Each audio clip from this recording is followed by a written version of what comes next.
My boyfriend threw me out of his car because his female best friend said 3 is a crowd 3 years later. He had to watch me walk down the aisle as his father's bride.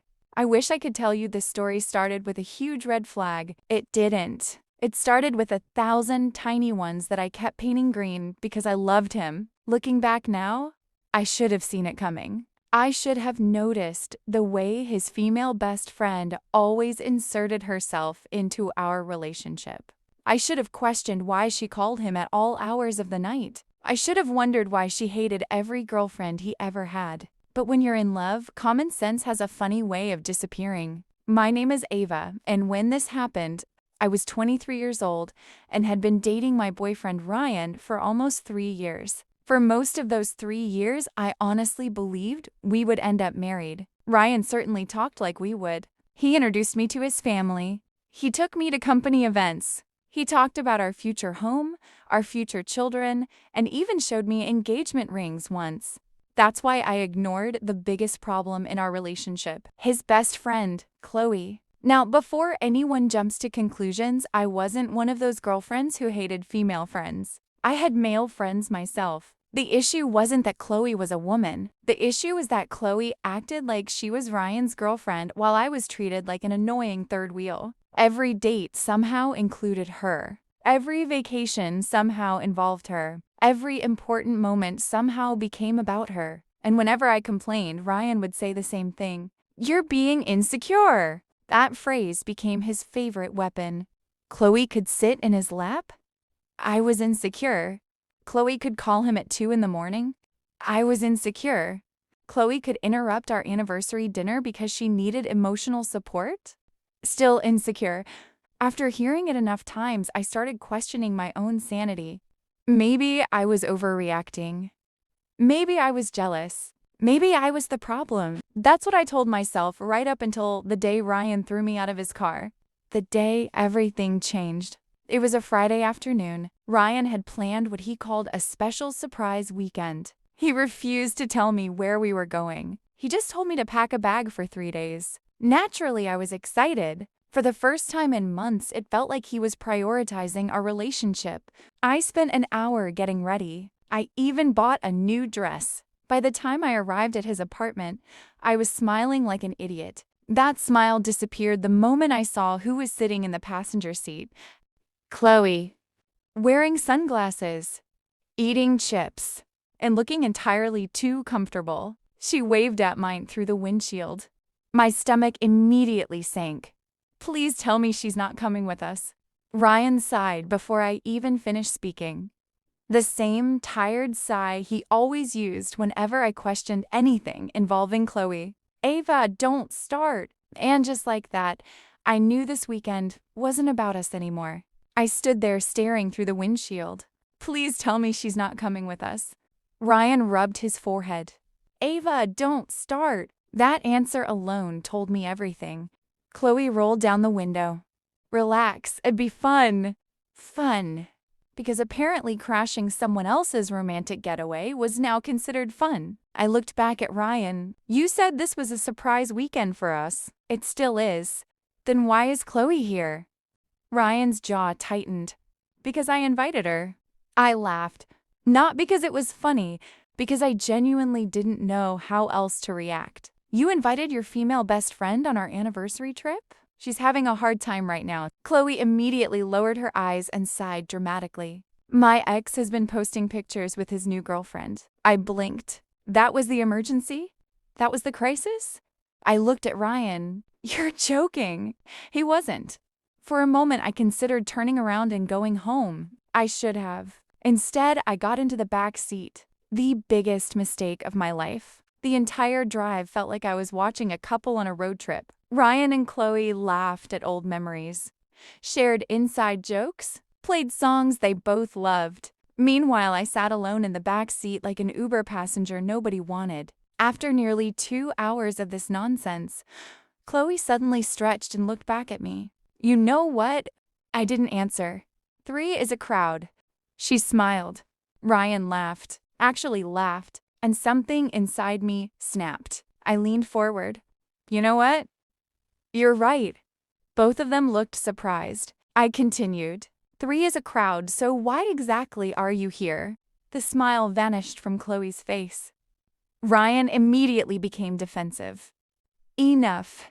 No, Ryan, I'm tired. Ava. No, I'm done pretending this is normal. The car fell silent.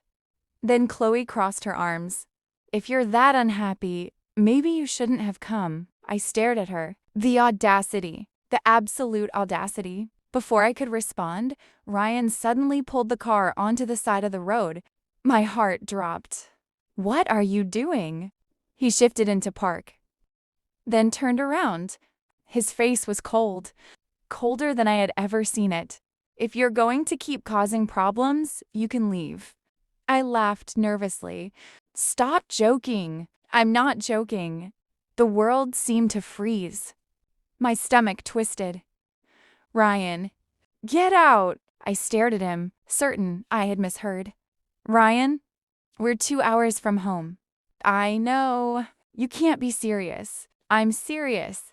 Chloe sat there silently, not defending me, not stopping him, just watching, almost enjoying it. I felt my eyes burning. You'd really throw me out of the car for her? Ryan looked away, and that silence gave me my answer. A few minutes later, my suitcase was sitting on the gravel beside me. Then they drove away, leaving me alone. On the side of a highway, I cried for exactly 12 minutes. Then I wiped my face, called an Uber, and made myself a promise. I would never beg anyone to choose me again. The breakup happened that same night. Ryan sent a text. Not a call. Not an apology. A text. Maybe we should take some time apart. I laughed so hard I nearly dropped my phone. Then I blocked him. Everywhere. Instagram, Facebook, WhatsApp, everything. I wasn't interested in closure. His actions had already provided all the closure I needed. The months that followed were hard. Really hard. For a while I questioned everything. Was I too emotional? Too demanding? Too jealous? Then I remembered something. Women don't get thrown out of cars by men who love them. That realization changed everything. Instead of obsessing over Ryan, I focused on myself. I worked harder, took additional certifications, applied for better jobs, started building a life that didn't revolve around a man, and slowly, things began to change. 1 promotion became 2. 2 became 3. Within 3 years, I was leading projects for one of the biggest real estate firms in the city. My confidence returned. My happiness returned. Most importantly, my self-respect returned. Ryan became a distant memory. Or so I thought. One afternoon, I attended a charity gala for work. The event was packed with executives, investors, and business owners. I was reviewing documents near the entrance when a voice spoke behind me. You look familiar. I turned around and nearly dropped my folder. Standing there was Richard, Ryan's father. Now, before anyone gets weird ideas, Richard and I had barely spoken during my relationship with Ryan. I'd met him maybe 3 times. He was always traveling for work. And honestly, he was one of the few people in that family who had treated me kindly. Mr. Carter? He smiled. Richard. I smiled back. It has been years. It has. Neither of us mentioned Ryan. Neither of us mentioned the breakup. Instead, we talked for nearly an hour. Then 2. Then 3. What surprised me most was how easy it felt. No games. No manipulation. No emotional gymnastics. Just conversation. A few weeks later, Richard invited me to lunch. Then another lunch. Then coffee. Then dinner. Months passed. Months passed. Friendship became affection. Affection became something deeper, and for the first time in my life, I experienced what healthy love actually looked like. Richard listened. He respected boundaries. He valued my opinions. He never made me compete for his attention. Being with him felt peaceful. And after everything I'd been through, peace felt revolutionary. When he proposed, I cried. Not because I was shocked, because I was happy, truly happy. For the first time in years, I said yes. Then came the problem. Ryan, because regardless of our history, he was still Richard's son. And eventually, he would find out. The news exploded through the family. Some relatives were shocked. Others were supportive. Ryan? Ryan lost his mind. He showed up at Richard's house demanding answers. For the first time in years, I saw him again. And honestly, he looked exactly the way I felt after he left me on that highway. Miserable. "This is insane," Ryan shouted. "You can't marry her." Richard remained calm. "Why not?" "'Cause she's my ex." There was a long silence. Then Richard asked a question. One simple question.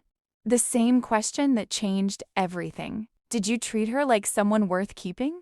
Ryan said nothing. Richard continued. "You abandoned her." Silence. "You humiliated her." More silence. "You lost the right to have opinions about her future the day you threw her away." I don't think Ryan had ever been spoken to like that before. The wedding arrived 6 months later. It was beautiful. Simple. Elegant. Peaceful. As I stood at the end of the aisle, I looked around. Friends. Family.